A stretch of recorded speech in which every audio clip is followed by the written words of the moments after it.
وأقسموا بالله جهد أيمانهم لئن أمرتهم ليخرجن قل لا تقسموا طاعة معروفة إن الله خبير بما تعملون۔ اور یہ منافق اپنے مغدور بھر اللہ کی قسمیں کھا کر کہتے ہیں کہ اگر آپ انہیں حکم دیں گے تو وہ اپنے گھروں سے بھی نکل کھڑے ہوں گے۔ آپ کہیے کہ تم قسمیں نہ کھاؤ، بس معروف و معلوم فرما برداری مطلوب ہے۔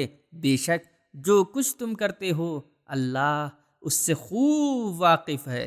مفسر نے اس آیہ کریمہ کے ذیل میں کچھ اہم پیغامات ہم ناظرین کے لیے بیان کیے ہیں۔ آئیے انہیں جاننے اور سمجھنے کی کوشش کرتے ہیں۔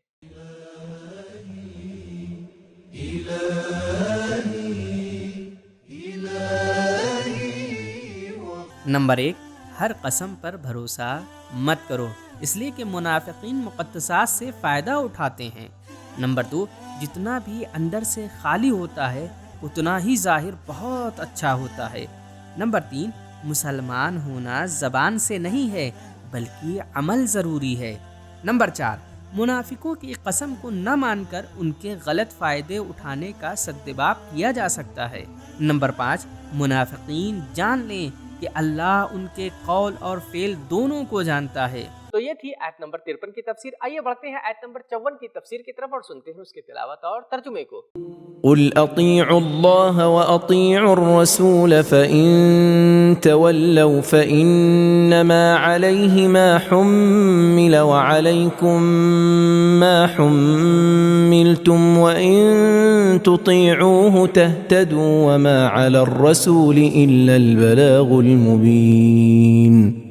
آپ کہہ دیجئے کہ تم اللہ کی اطاعت کرو اور رسول کی اطاعت کرو، اور اگر تم روگردانی کرو گے تو اس رسول کے ذمے وہی ہے جو بار اس پر ڈالا گیا ہے، اور تمہارے ذمے وہ ہے جو بار تم پر ڈالا گیا ہے، اور تم اگر اس کی اطاعت کرو گے تو خود ہی ہدایت پاؤ گے، ورنہ رسول کے ذمے واضح طور پر پیغام پہنچانے کے سوا کچھ نہیں ہے۔ تو یہ تھا آیہ کریمہ کا ترجمہ۔ آئیے جانتے ہیں آیہ کریمہ میں کیا نکات بیان کیے گئے ہیں۔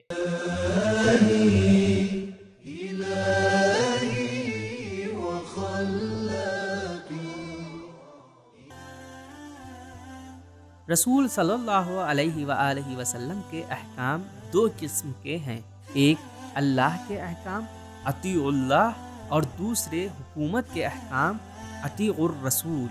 قرآن میں ہم کچھ ایسی چیزوں کو دیکھتے ہیں جہاں 2 حکم ایک ساتھ بیان ہوا ہے اور دونوں پہ ایک عمل ہونا چاہیے، کسی ایک پہ عمل کرنا کافی نہیں ہے، جیسے ایمان و عمل، آمنوا وعملوا الصالحات، نماز اور زکوٰۃ، اقیموا الصلاۃ وآتوا الزکوٰۃ، خدا اور والدین کا شکریہ، ان اشکروا لی ولوالدیک، خدا اور رسول کی اطاعت، اطیعوا اللہ و اطیعوا الرسول، جو اس آیت میں بھی آیا ہے۔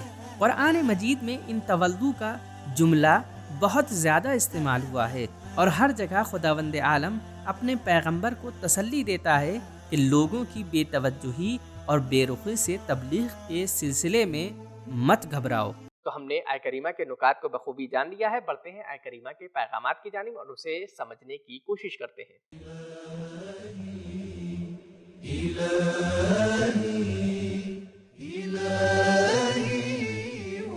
نمبر 1، رسول کو حکم ہے کہ منافقوں کو بھی اپنی اطاعت کا حکم دیں۔ نمبر 2، رسول کے امر اور نہیں کی اطاعت کرنا خدا کے احکام کی اطاعت کرنے کی طرح واجب ہے۔ نمبر 3، پیغمبر کے فرمودات و ارشادات بالکل فرمان الہی کے جیسے ہیں۔ نمبر 4، لوگوں کا مخالفت کرنا یا پیروی کرنا، اس سے رسولوں کو اپنی ذمہ داری نبھانے میں کوئی فرق نہیں پڑتا۔ نمبر 5، ہر آدمی کی ذمہ داری اسی سے تعلق رکھتی ہے۔ نمبر 6، ہدایت اطاعت سے ملتی ہے۔ نمبر 7، انبیاء کا کام فقط پہنچانا ہے، نہ کہ زبردستی عمل کروانا۔ تو ناظرین، آج کے ایپیسوڈ میں ہمیں یہ معلوم ہوا کہ رسول کی ذمہ داری صرف تبلیغ کرنا ہے، اسلام کو ہم تک پہنچا دینا ہے اور بس، زبردستی منوانا رسول کی ذمہ داری نہیں ہے۔ اور اسی طریقے سے ہدایت اطاعت کے ذریعے سے حاصل ہوتی ہے، صرف زبانی دعوے کرنے سے انسان کو ہدایت اور سیدھا راستہ حاصل نہیں ہوتا ہے۔ تو یہ تھا ہمارا آج کا ایپیسوڈ، ملتے ہیں اگلے ایپیسوڈ میں، تب تک کے لیے شکریہ، خدا حافظ۔ سبیل قرآن، قرآنی سماج کی پہچان۔